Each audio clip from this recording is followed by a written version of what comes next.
नवीन शैक्षणिक धोरणानुसार पहिलीपासून हिंदी भाषेची सक्ती करण्यात आली आहे. शालेय विद्यार्थ्यांना हिंदी सक्तीला मनसेचे अध्यक्ष राज ठाकरे अनिवार्य शब्द यांनी हा विरोध मागे दर्शवला घेण्यात आहे.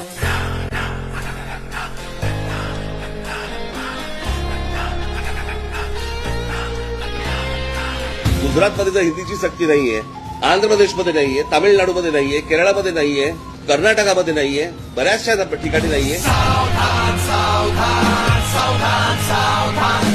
हे धोरण महाराष्ट्रावरती का लादलं जाते, कशासाठी लादलं जाते?